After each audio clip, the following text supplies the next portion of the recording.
AI is reshaping businesses, and ignoring it could leave your industry disrupted. I'm Rajan, and this is Pivotal Clarity. We talk to those building or using AI, founders and engineers with real world experience. Our aim is to cut through the hype and see where AI is truly making an impact. If you're a business or following tech trends, these conversations offer clearer insight than most of the press. Let's get into today's episode. Welcome to Pivotal Clarity, an AI podcast. Today we have with us Maya Sherman. Maya works on AI policy and ethics. She spent over 10 years at the intersection of AI, ethics, climate technology, and what you might call digital diplomacy. Right now, she's the Senior Innovation Officer at the Israeli Embassy in India, where she's trying to get India and Israel to work together on climate tech and AI technology. She also helps run an AI education programs at the OECD, where she's teaching people in climate-related jobs how to use AI. Basically, she's trying to make AI more useful, less scary in areas that really matter. Maya, welcome to the show. Thank you so much. It's wonderful to be here. Maya, what made you decide to work on AI and climate? Was there a specific moment when you realized that this is an area that you want to focus on? It was a very interesting and gradual process. I started in cybersecurity, worked with enterprises, a bit more with governments, and I gradually shifted into AI, and I would say to the beginning of data ethics in the academic discipline. But as time passed, I was looking for the social avenues, and I would say it was during COVID-19. And back then, I felt that the discussion on climate existed, but it was not booming as it is now, I would say. So I actually started a bit more with diversity and inclusion technologies. What led me to work more on, I would say, the intersection of AI, climate change, and ethics was my work and research on gender and AI. And it's not about the climate aspect in a way, but for me, it was the small moment in understanding that intersectionality matters. Meaning it doesn't matter if I work on AI related matters and like very big Fortune companies, there will always be this component connecting all of us to the discussion. So it will never be just me in front of the product designers, the heavy core tech practitioners.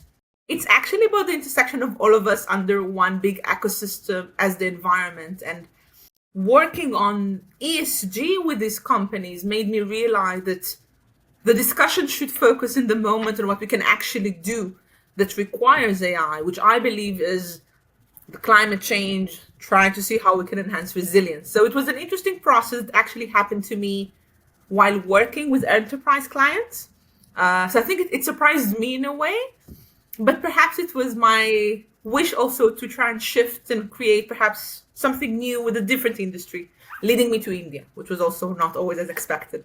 You work in the innovation department, and you also just mentioned that it's about working on the intersection of ethics.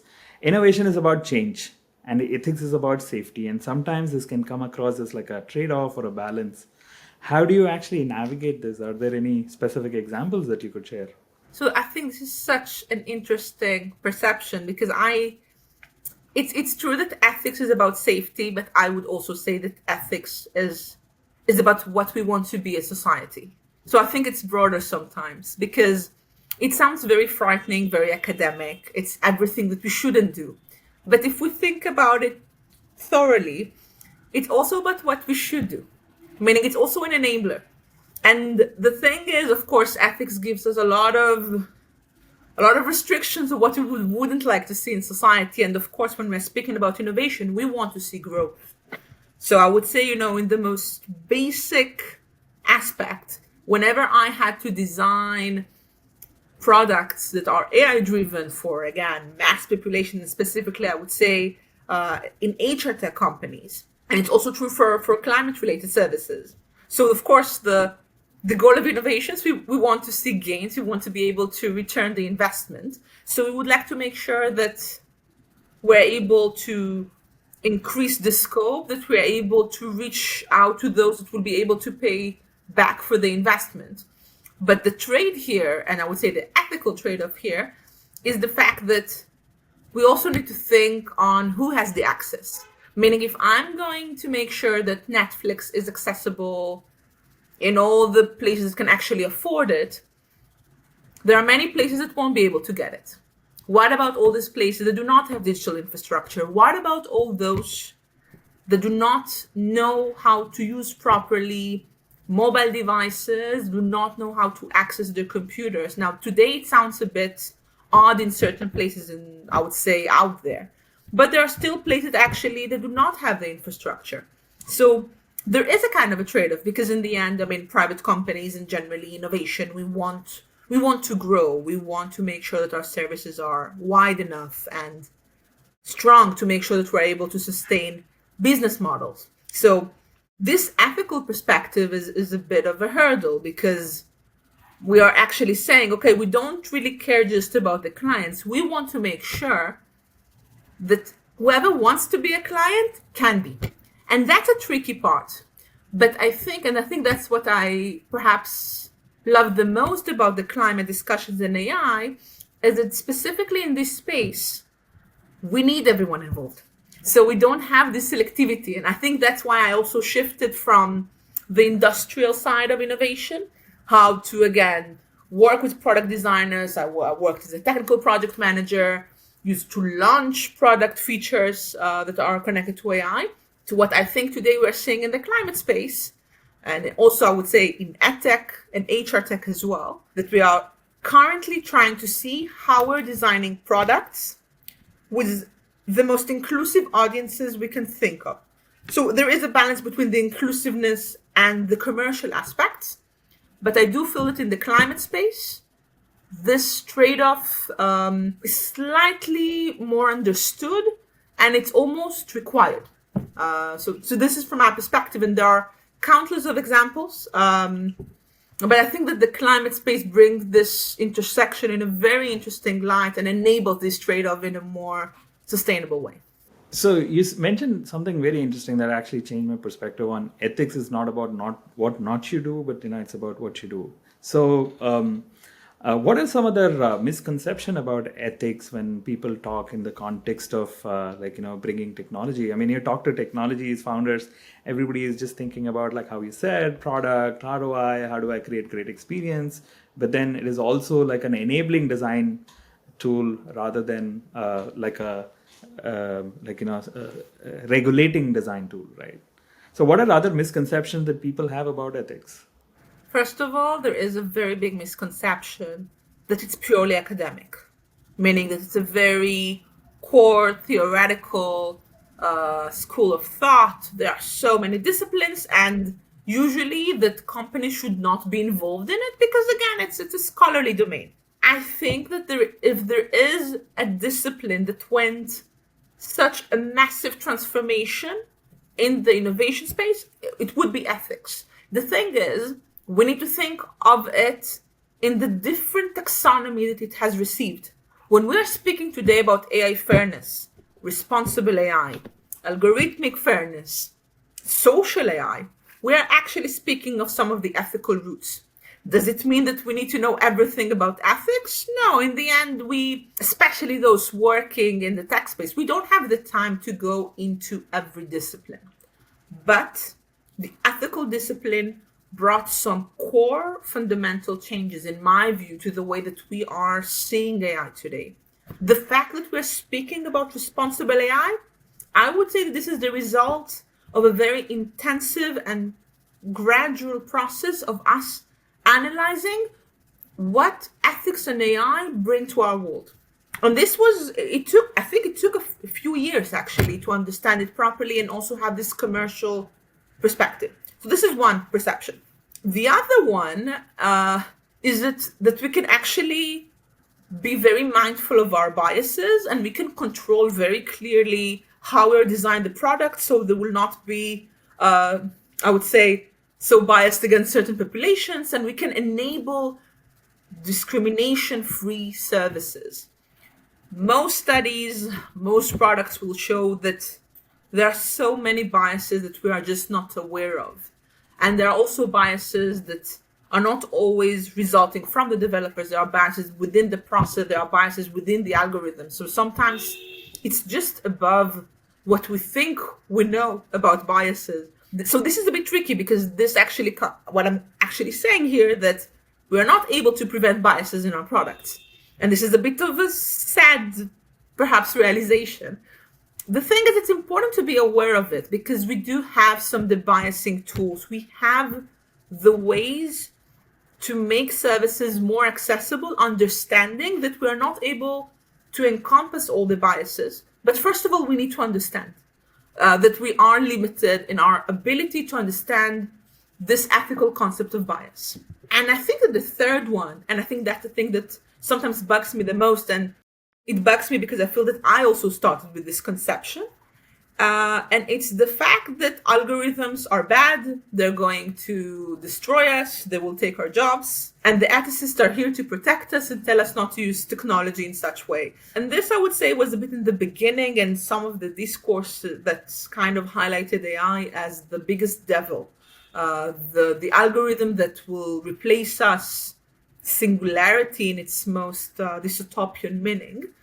But I think as time passed, we were able to balance this, I would say, dystopian perceptions. So today we do understand that humans and machines actually work together quite well in some cases. That we learn a lot from the ways that machines interpret human inputs. That actually, if we use properly machines, we can actually fill in a lot of the gaps that we are unable to deal with. So I think that this understanding of human-machine teaming is something that has been on discussions for quite a while.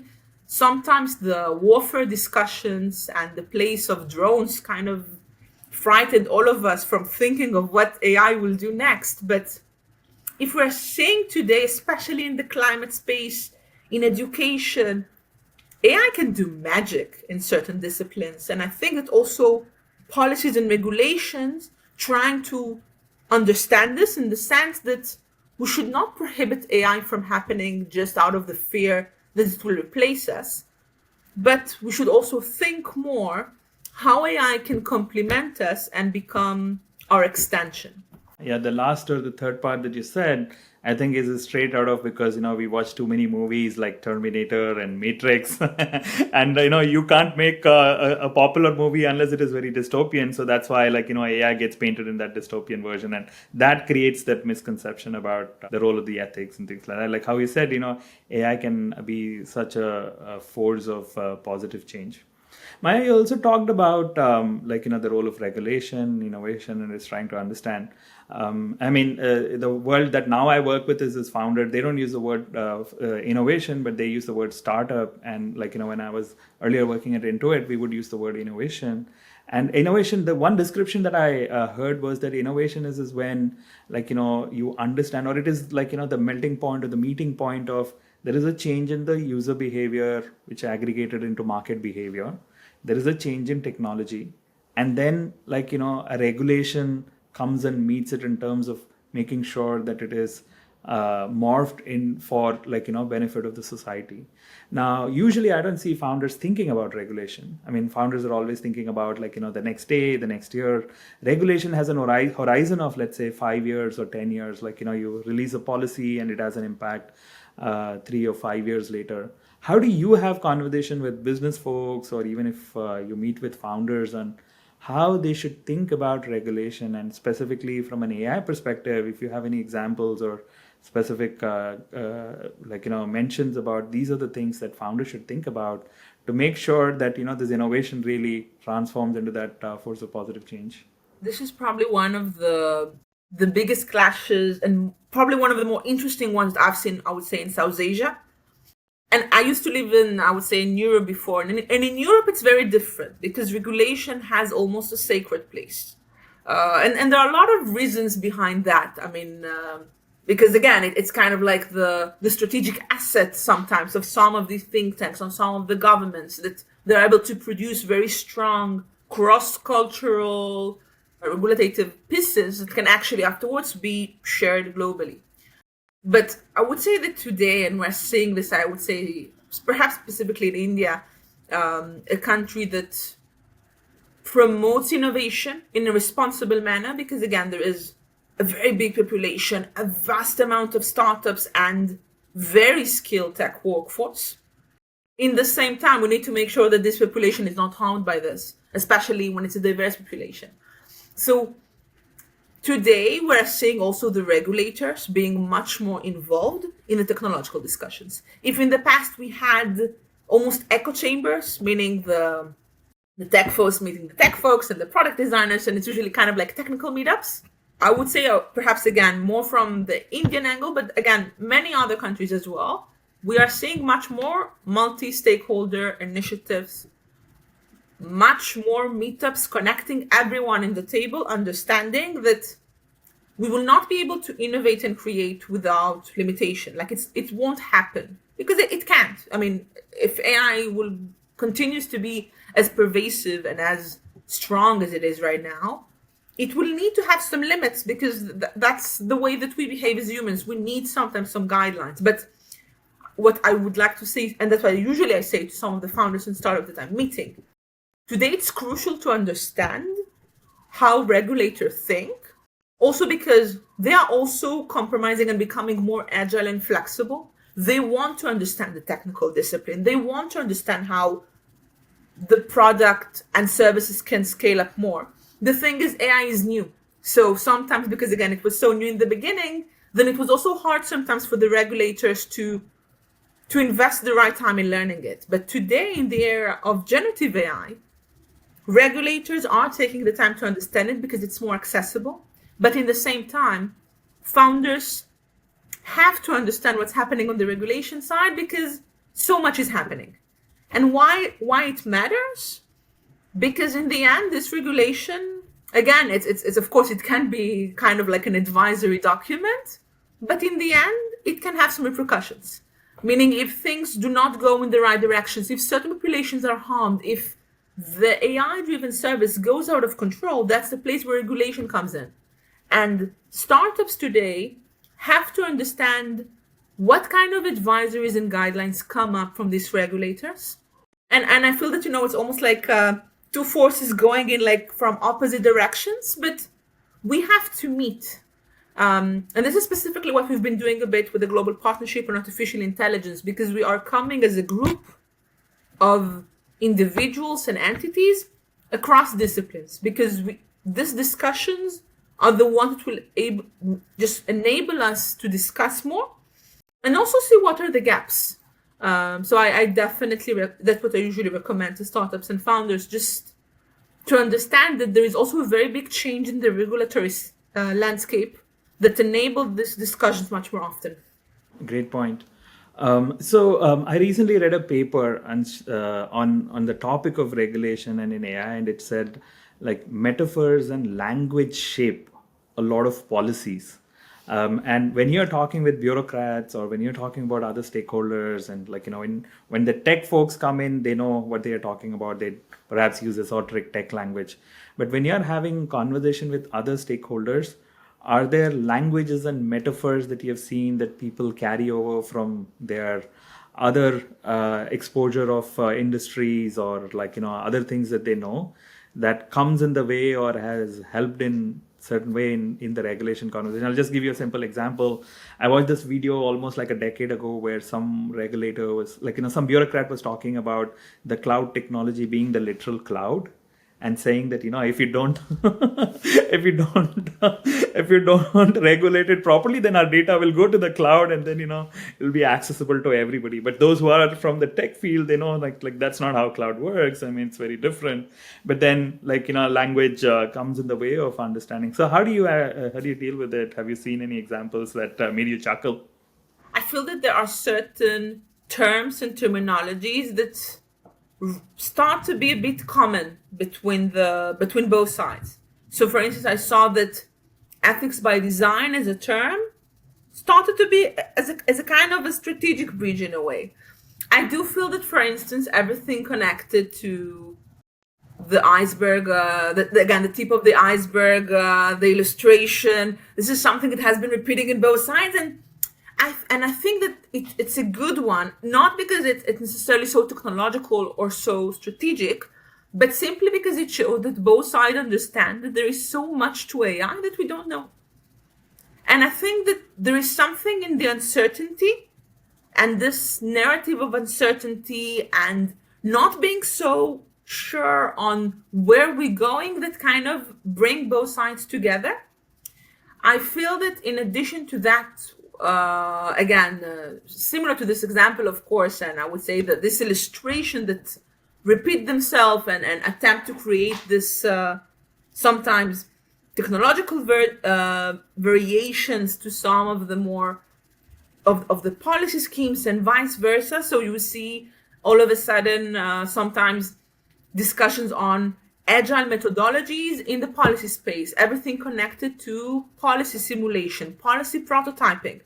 Who would have thought that this will actually come into a very, I would say, non-dynamic discipline and something that is supposed to be very thorough, very slow, very waterfall if we're thinking on the technological meaning here. So I think that this entire discipline of testing and product testing really got into the policy space. And to me, this is fascinating because it shows how much also regulators are trying to go into this.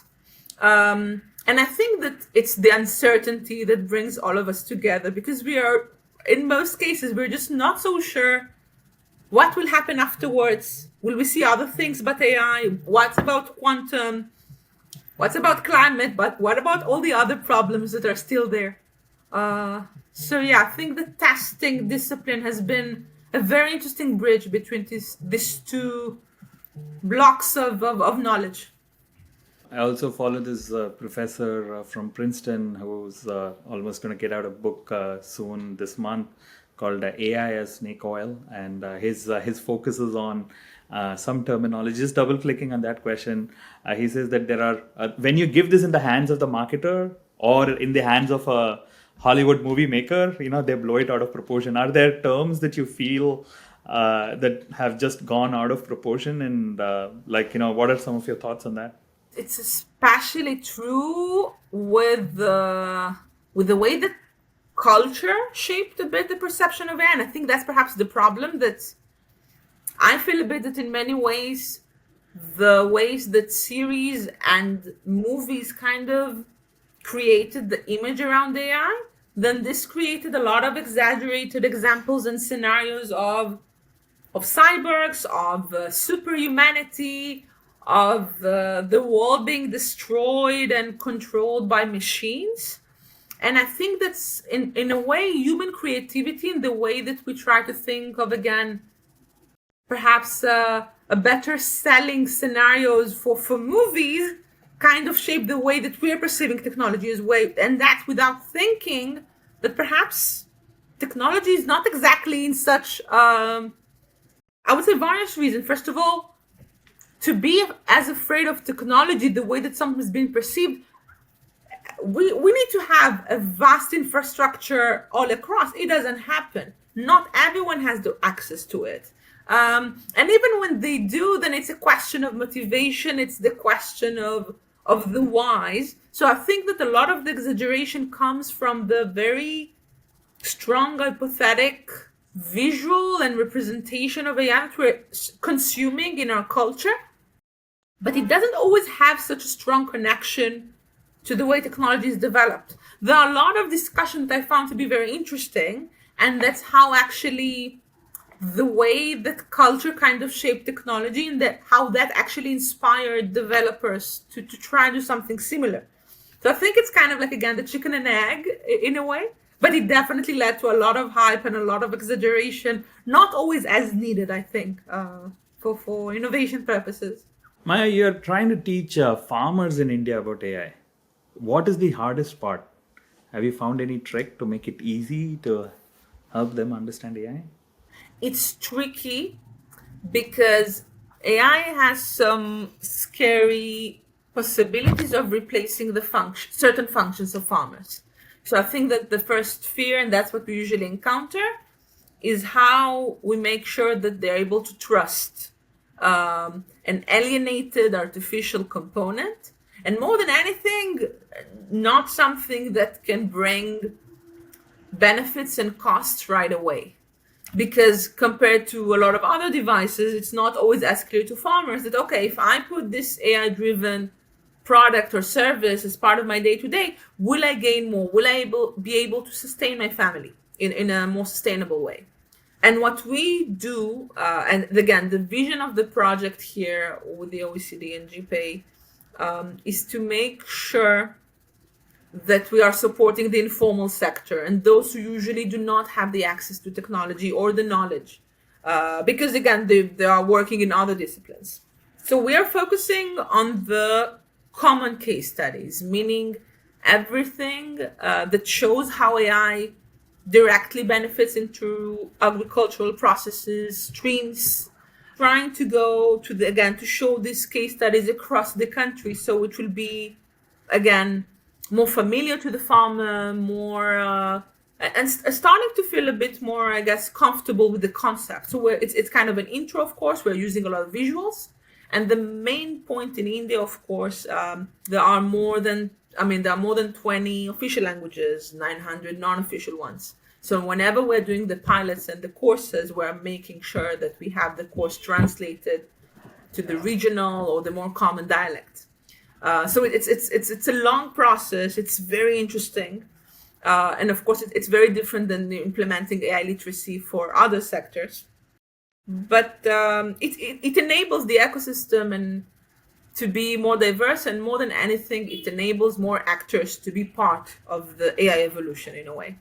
Worked with governments all over the world, and you may have encountered businesses and startups working with different countries.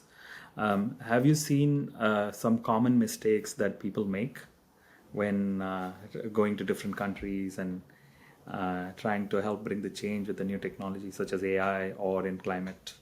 I think that the biggest mistake is usually trying to implement whatever we have from home or from our origin country automatically in the new country. So, for instance, I would also speak about myself because I've always worked in startups actually, and when I came to India, I came directly from the UK, and before that from Israel, and it's completely different ecosystem. So, for instance, everything connected to languages was not such a complex issue. Israel is a very small country. Only Hebrew is, I would say, mainly spoken. In the UK, of course, Anglo-Saxon. And then, in India, it's a whole different discussion. So I think that just being open to see changes in the new place that you will be and not coming with biases from the previous place that you were. It's good to have some assumptions, more than crucial to be able to break them, to come as bias-free as possible to the process. I think another thing, and this is perhaps on more the governmental side, is, if there is a variance between you as a practitioner and the ecosystem you'll be in, this variance is even bigger if you're coming as a foreigner when you're working with a different government, because governments behave differently. There are different priorities. It takes time to understand the ecosystem, and especially the governmental ecosystem and the way that they work in the country. So in addition to understanding how a new place is behaving, it's also important to understand who are the factors that can lead you to the more strategic places to lead to the change. And more than anything, understand what the new place needs. And I think that's perhaps the biggest misconception, because sometimes we think that we know what the new place we're in will need, and in the end, it's different. So all of this sums up to being open, that when you're moving to a new place, I know this was true in my case, a lot of the assumptions will be broken, and it's good because such a big part of the process should be dedicated to understanding where you are currently, understanding what this place needs, and then seeing what you can give in return. And if you think that your value proposition is not strong enough, then that's the place that you need to work on. And I think it's a healthy process, but requires some time. I know it was at least the case in my case.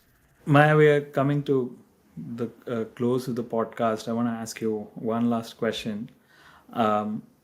What do you think AI will actually do about climate change in the next 10 years? Is there some new way of working together that could change everything?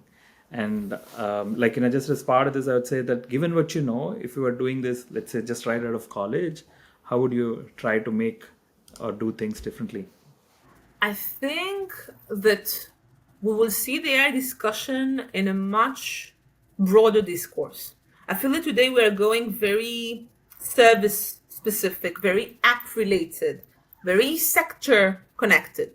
I think that, and it's not just an AI phenomenon. Sometimes we are over focusing on AI and we're forgetting that there is a whole other set of technologies shaping the way that AI is shaping our reality. So it's shaping the shaper.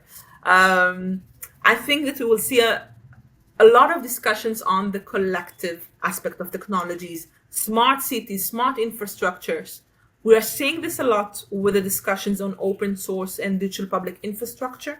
I feel that the next 10 years will be about consolidating that, meaning how can we shift AI, something that is kind of tricky, black box model, meaning we don't know how it's actually structured. Not everyone knows how to access it, even with generative AI. There are more complex forms to this, but not everyone is aware of it as well. But it's still there are so much funds and startups and accelerators just focusing on AI. What I think we'll be moving to see is everything connected to distributed forms of AI, meaning how we can see the evolution that happened with cryptocurrencies and blockchain in the broader form of data, and more interestingly, in AI-driven outputs. And this is, I would say, such an interesting development in the climate space, because open source is probably one of the more relevant things when it comes to tackling public challenges and societal challenges. And if we'll be able to actually have, for instance, all our natural hazards data in an open source data set that everyone can access in the same time, in real time, regardless of where you are, we'll be in such an interesting position to actually solve some of the more tricky climate issues in society. And I think that that's the way that we're heading. So I feel that also AI is shaping a bit. If I were in college, I would say not just focus on AI, which I know it's kind of paradoxical because the entire podcast was about that. I would say it's good to learn what technology is, but more than anything, it's important to develop critical thinking. Today it's AI, tomorrow it might be another technology. More than anything, it's important to have tech practitioners who understand the intersectionality with other things. It's important to have policymakers who understand how innovation shapes reality. It's important to have educators who understand AI.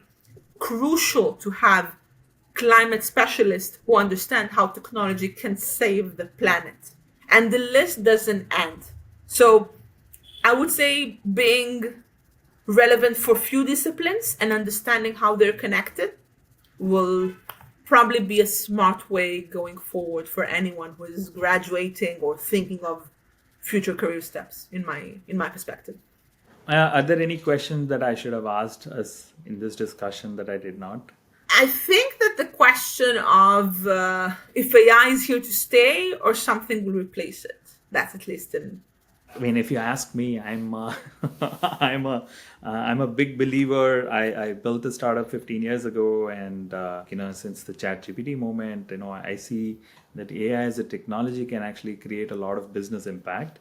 I do believe that AGI will eventually come, and if you actually use the Turing test, then the Turing test is already passed, and most people keep moving the goalpost about like what good AGI is. Like, I don't get involved in the philosophical discussion of AGI. I'm more keen on saying what's the business impact that it can create, what's the societal impact that it can create. So, if you ask me on like what do I think about will it be around? It is definitely going to be around, and I'm a optimist. I like watching movies like Terminator and Matrix. They're all favorite movies, but I actually believe that technology brings a positive change, and I believe that AI will have more positive impact than negative. I always have this conversation with people that technology is neutral. It's how you use it and what you do with it. You can use fire to destroy neighborhoods, but then you can use fire to actually cook food, and then that has led to evolution of humanity. I mean, fire was such an important invention of technology. So the technology is always neutral. What you do with it is important, and I think the role of regulation is in saying that how do you make sure that you use the technology for more good than more harm, right? So AI is here to stay, and I think it will bring a positive change. Wonderful. I'm glad that you took this question. Thank you, Maya. It was wonderful chatting with you, understanding technology and the intersection with regulation. I loved your explanation on ethics as a positive design, as opposed to what to do, as opposed to not to think about as what not to do. Thank you for coming on the podcast. Thank you for having me. It's been wonderful. That's it for this episode of Pivotal Clarity. This is an Opeka podcast. Opeka is an accelerator for global Indian founders building AI software companies. We're exploring the fast-changing world of AI together with our listeners. If you like this podcast, you can find more on our website and other popular podcast apps. Subscribe if you want to keep up.